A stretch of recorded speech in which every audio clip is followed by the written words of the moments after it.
Hello. So this is our second video on using quantitative information from balanced equations, and in this one we're going to do an introduction to limiting reactants. Another word for reactants is reagents. You sometimes see that. They mean the same thing. So that's what we're going to talk about here. Before we talk about limiting reactants, I want to add one thing to this picture that you saw in the last video, one other interpretation. I mentioned that the mass of the reactants is equal to the mass of the products. Another way to look at that is to look at the number of atoms. You can have an atomic interpretation, which is related to your mass interpretation, and the number of atoms of each element on one side will be equal to the number of those atoms on another. So, to be more clear, on this side, on the product side, you have 2 atoms of hydrogen, and on the reactant side, you have 2 atoms of hydrogen. On the product side, you have 4 atoms of oxygen, and on the reactant side, you have 4 atoms of oxygen. So this is the reason that mass is conserved. It's because the atoms are, these 4 atoms of oxygen and these 2 atoms of hydrogen are rearranged when the reaction happens into a new distribution, but you have the same number of atoms of hydrogen on each side and the same number of atoms of oxygen on each side. That is why the mass of the reactants equals the mass of the products. So this atomic interpretation will come into handy in one of your homework set problems where you'll have to use all of these interpretations to solve a puzzle. Moving on.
Okay, so now we're going to talk about limiting reactants. You may have been introduced to this topic last year.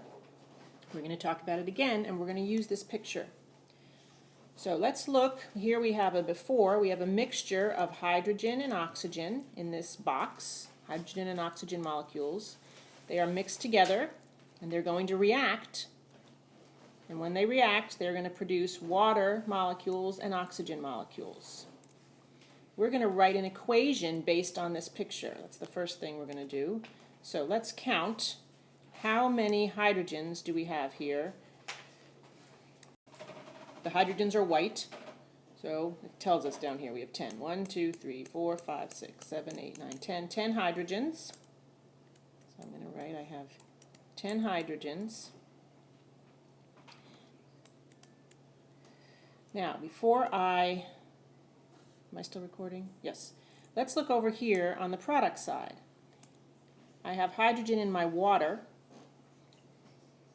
Let's count the waters. 1, 2, 3, 4, 5, 6, 7, 8, 9, 10. Adds up to the 10 that they counted. And here in the water, I have 10 water molecules, and each water molecule has 2 hydrogens. And that used up all my, I have let's draw a circle around. I have none of these left. No hydrogen molecules. So all my hydrogens have been used up in creating these waters. So I'm going to write 10. Can I write 10? 10 waters. That is all the water I can make. That is all the water I can make with this. because here I have 20 hydrogen atoms and here I have 20 hydrogen atoms. Let's see what else happened from this picture. I started out with how many oxygens? 7. 1, 2, 3, 4, 5, 6, 7, 8, 9, 10. But there are 10 in this box. Okay. Oops, Mrs. Irwin can't count, and I should be well rested. The oxygens are red. 1, 2, 3, 4, 5, 6, 7. So there's 7 oxygens, just like they have here. And let's look over in this picture, this one.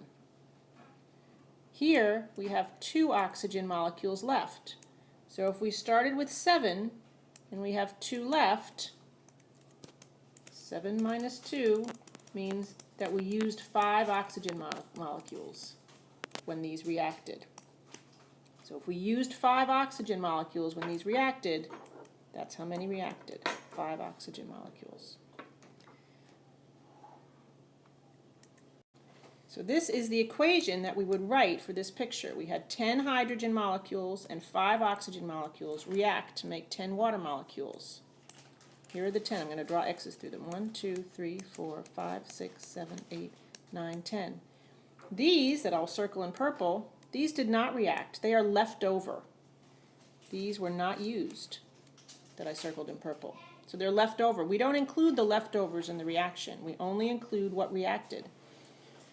We're going to call these because there are leftover oxygens, I call the reactant that I have left over the excess reactant. Oxygen here in this case is my excess reactant because I have plenty of it. I have excess. What limited how much water I could make in this particular box, in this equation, in this particular situation, what limited me in the amount of water I could make was the number of my hydrogen molecules that I had to start with. I could only make 10 water molecules because I only started with 10 hydrogen molecules, and I needed I used every one of those with the amount of oxygen. I used every one, and then I was done. So hydrogen in this case was my limiting reactant because once I used it all up, I couldn't make any more. We're going to talk about this more in the next video.